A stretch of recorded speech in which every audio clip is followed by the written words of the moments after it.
నమస్తే అన్న. నమస్తే అమ్మా. నమస్తే. బాగున్నారా? బాగున్నాం.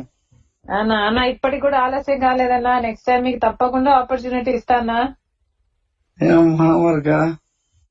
ఇప్పుడు కూడా మీకు పార్టీలో చాలా సముచితమైన స్థానం ఇస్తాము, మీకు గౌరవం ఇస్తాము. మీరు సొంతం అన్న మీరు ఇట్లా చేస్తే ఎట్లా అర్థం చేసుకోకుండా? అన్నా నేనైతే మీకు ఇయ్యాలనే అనుకున్నానన్నా.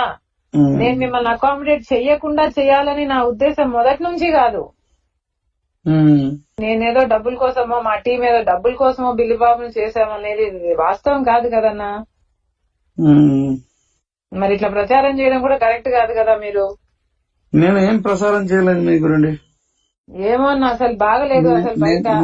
నేనైతే ఇక్కడ మీ గురించి గాని పార్టీ గురించి గాని ప్రసారం నేను చేయలేదు. సరే అన్న ఇప్పటికి కూడా ఆలస్యం కాలేదు. మీరు రెబల్ కాకండి. నెక్స్ట్ టైం తప్పకుండా అవకాశం ఉంటుంది. ఇప్పటికైనా అన్నగా పిలుస్తున్నా అన్న, కమ్ బ్యాక్.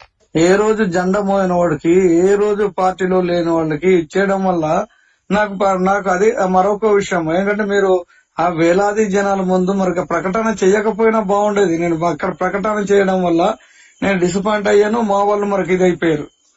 దానివల్ల అన్నీ తెలుసు అన్న, మీకు అన్ని తెలుసు.